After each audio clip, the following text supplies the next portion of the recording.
Hi guys, Ronnie here. A couple of you have been asking about the exact specification of my road bike. So instead of just writing it down, I decided to make a video about it. So I thought this way it's going to be a bit easier, a bit more practical. So let's just get into it, starting from perhaps the biggest components all the way down to the little details, which there are some. Okay, so my frame is, as you have probably guessed, Trek Madone 9, and it's an H1 geometry, so the best grade of material and the raciest, lowest H1 geometry. And you can only get this one through Project 1 or as an off-the-shelf frame with a standard spec paint job. Size-wise, this is a 54 centimeter, and it's pretty much the ideal for me at 172 centimeters tall and 81 centimeters inseam. Now, if you check the Trek sizing chart, then this frame is on the large side for me, but even though I decided to go for this one and to get that extra length in the front end, I think the 52 would be a bit too short, even though I will get another 1 centimeter drop. On this frame set you can configure some of the items when you're ordering it. So you can get the one-piece bar and stem, although nowadays you can get a version with top caps for a standard bar and stem. So if you have some peculiar needs, then that might be a good option. And you can get a different length or offset seat post. So my seat post, that's the shorter version, so I think 165 mil, and also the shorter offset, that's 5 mil. But with this short saddle, that's still well behind the bottom bracket and well into the UCI legal area. The saddle itself, now that I'm mentioning it, is a Dash Strike 9. This is from the custom range, so not the stock saddles that Dash make, so it's much more expensive, much lighter, and you get the kind of stitching and cover you want, so they basically make any color. As for the handlebar, it's the one-piece Madone bar and stem, of course, and it's 40 centimeters and 120 mil length stem.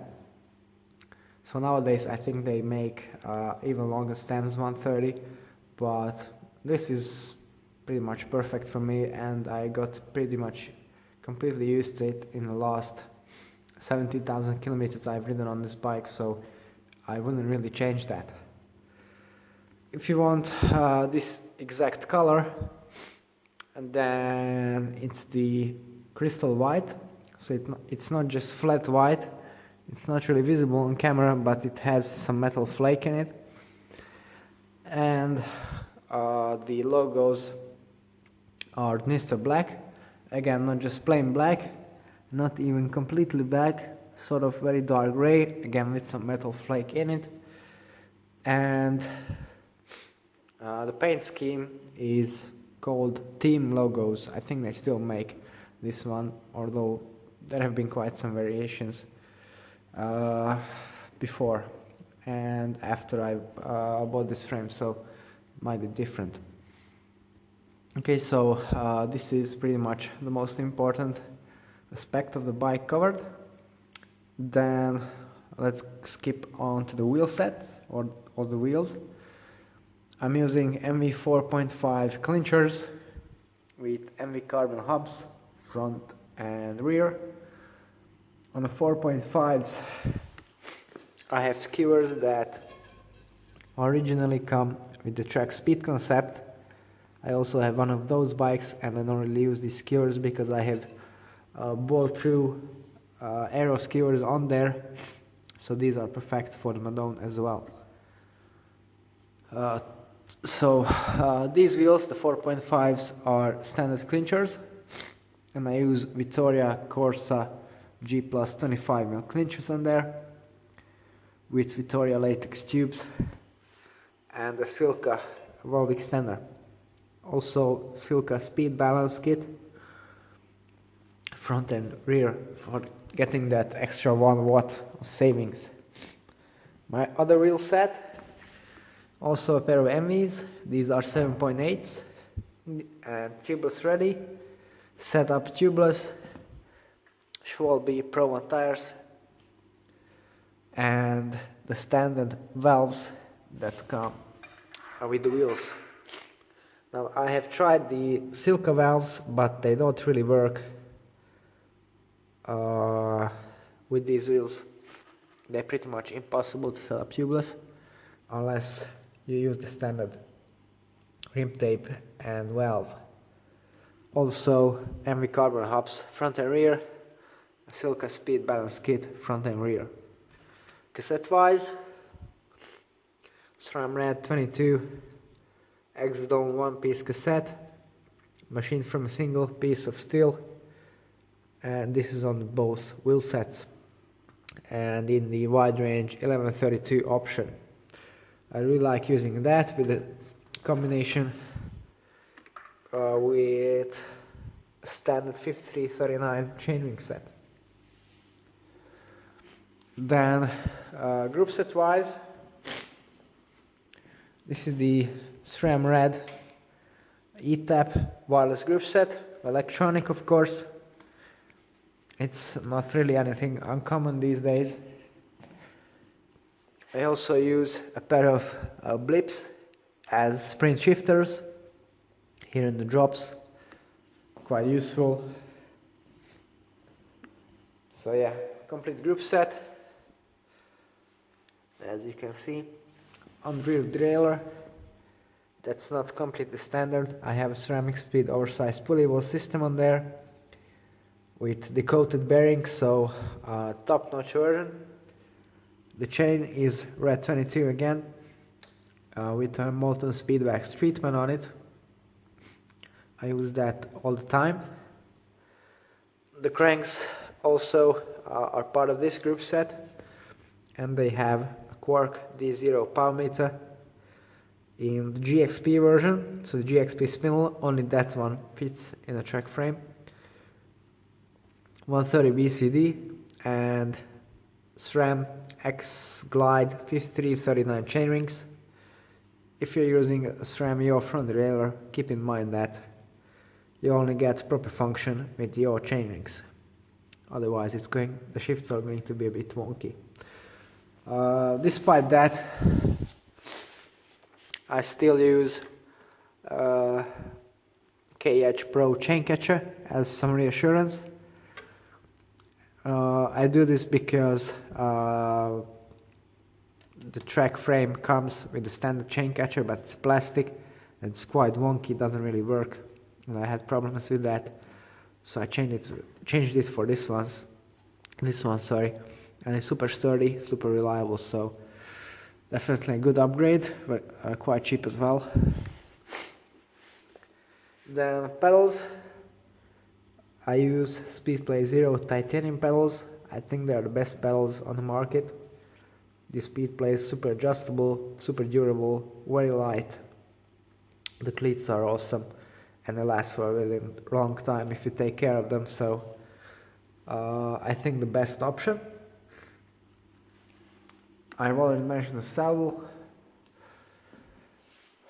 and pretty much all the details.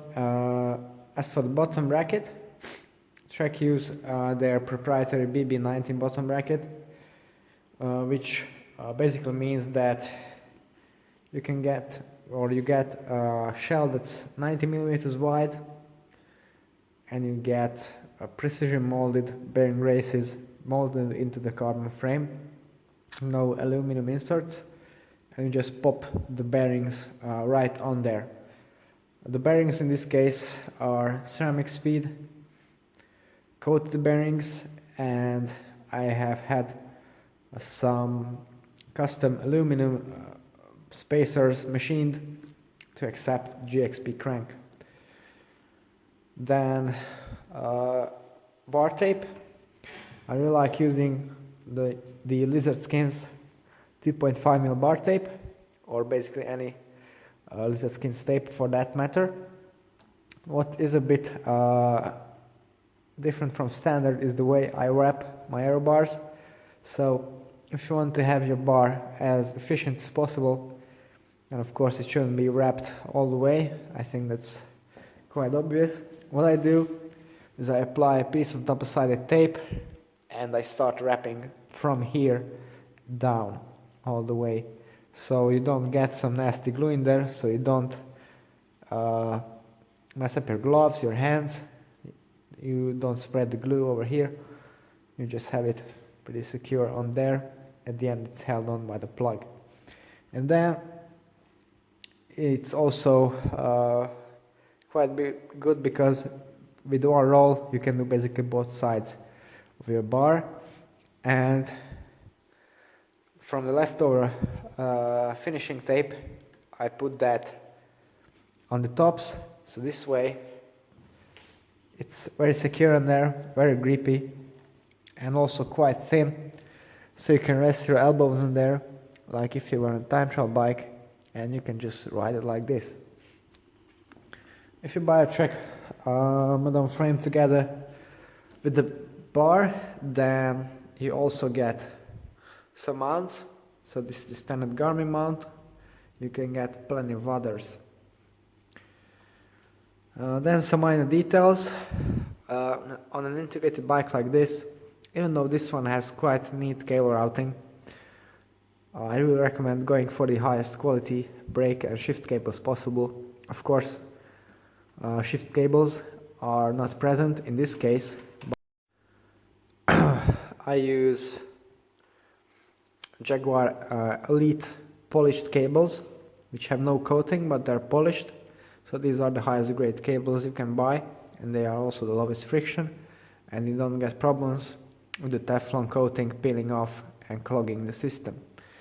And I like to use the Elite Link system on my other bikes, but it's just too tricky to route inside the frame on this one and the bar, and it would rattle, so I just use also some high quality Jaguar housings on there.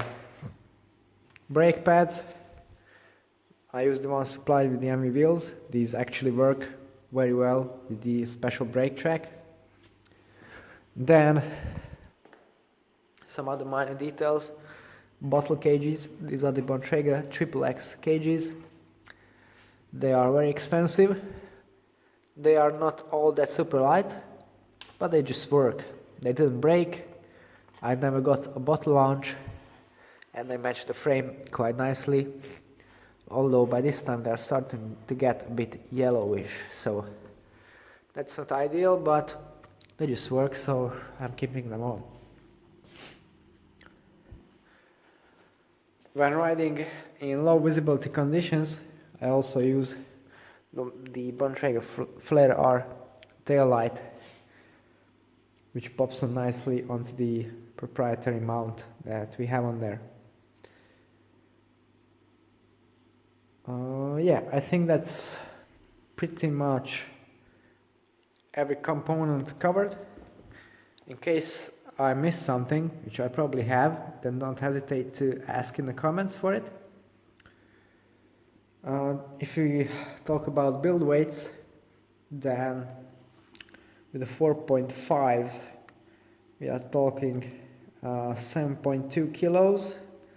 That's like the way it is right now, as you can see it, plus the Garmin, so I think that's pretty competitive for an aero bike with deep carbon clinchers.